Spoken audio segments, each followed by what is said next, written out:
చందమామ కథ. మనుషుల్ని చంపేది. అనగనగా ఒకరోజు ఇద్దరు స్నేహితులు అడవిలో నడుచుకుంటూ వెళ్తున్నారు. అకస్మాత్తుగా వారి సమీపంలోని ఒక పొదవైపు నుంచి ఓ సన్యాసి ఆదుర్దాగా ఆయాసంతో రొప్పుతూ వస్తూ కనిపించాడు. వాళ్ళిద్దరూ ఆయన ఆపి, ఏం జరిగింది, ఎందుకలా భయపడుతున్నారు అని అడిగారు.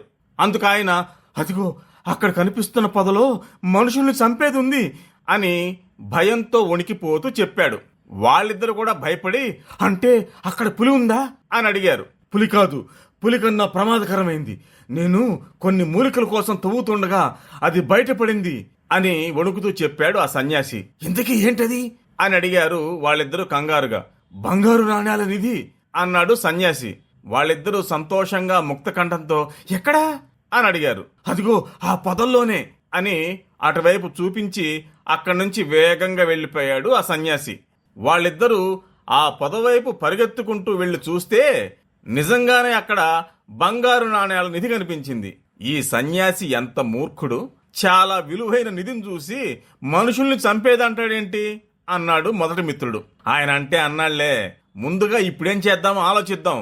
పట్టపగలే బహిరంగంగా దీన్ని మోసుకుపోతే ఊళ్ళో జనాలు అనుమానపడే అవకాశం ఉంది. మళ్ళా ఒకరు దీనికి కాపలాగా ఉందాం, మరొకరు ఊళ్ళోకి వెళ్లి భోజనం తీసుకొద్దాం. చీకటి పడ్డాక ఈ నిధిని తీసుకుపోదాం, చిరోసగం పంచుకుందాం అన్నాడు రెండో మిత్రుడు. అనుకున్నట్టుగానే మొదటి మిత్రుడు బంగారాన్ని కాపలాగా ఉండి రెండో మిత్రుడిని ఊళ్ళోకి పంపించాడు. రెండో మిత్రుడు అలా ఊళ్ళోకి వెళ్ళగానే మొదటి మిత్రుడు ఇలా అనుకున్నాడు, ఛ ఛ ఛ ఛ ఛ ఛ, ఈ రోజు నేను ఒంటరిగా ఇక్కడికి వచ్చి ఉంటే ఎంత బాగుండేది. ఇప్పుడు అనవసరంగా నేను వీడికి సగం బంగారం ఇవ్వాల్సి వస్తుంది. ఈ బంగారం అంతా నాకే దక్కితే బాగుంటుంది కదా, నా తరతరాలు హాయిగా బతికేస్తాయి. అందుకే నా మిత్రుడు భోజనం తీసుకుని వచ్చి రాగానే కత్తితో పొడిచి చంపేస్తాను. ఈ అడవిలోనే వాడిని పాతేస్తాను, ఎవ్వరికి అనుమానం రాదు.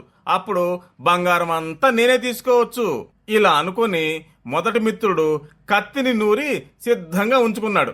ఇదిలా ఉంటే భోజనం తేవడానికి ఊళ్ళోకి వెళ్లిన రెండో మిత్రుడు ఇలా ఆలోచించాడు, నా మిత్రుడికి ఆ నిధిలో సగం భాగం ఎందుకు ఇవ్వాలి? మొత్తం బంగారం నేనే తీసుకుంటే పోలా? అసలే నాకు చాలా అప్పులున్నాయి. నా జీవితంలో నేను ఏది వెనకేసుకోలేదు. వాడికేమో అప్పులు లేవు. బాగా డబ్బున్న స్నేహితులు కూడా వాడికి ఉన్నారు. కాబట్టి ఖచ్చితంగా బంగారం అంతా నాకే దక్కాలి. కాబట్టి నేను తీసుకెళ్లే భోజనంలో విషం కలుపుతాను. అది తిని వాడు చనిపోతాడు. వాడిని ఆ అడవిలోనే పాతేస్తాను. ఆ తర్వాత బంగారం అంతా నేనే తీసుకోవచ్చు అనుకున్నాడు. అలా రెండో మిత్రుడు భోజనంలో విషం కలిపి మొదటి మిత్రుడి కోసం నిధి దగ్గరకు తీసుకెళ్లాడు. అతను మొదటి మిత్రుడి దగ్గరికి వెళ్ళగానే అక్కడే కత్తితో పొంచి ఉన్న మొదటి మిత్రుడు ఒక్క ఉదుడున మీదకు దూకి రెండో మిత్రుడిని కత్తితో పొడిచి చంపేశాడు. ఆ తర్వాత పిచ్చివాడు సగం బంగారం కోసం ప్రాణాలు పోగొట్టుకున్నాడు. ఇక నేను భోంచేస్తాను అనుకున్నాడు మొదటి మిత్రుడు. బాగా ఆకలిగా ఉండడంతో ఏమాత్రం అనుమానం లేకుండా రెండో మిత్రుడు తెచ్చిన అన్నాన్ని తిన్నాడు. అరగంట తర్వాత అతని ప్రాణాలు అనంత వాయువుల్లో కలిసిపోవడం ప్రారంభమైంది. అప్పుడు అతను, సన్యాసి మాటలు ఎంత నిజమో కదా అనుకున్నాడు చివరి క్షణాల్లో.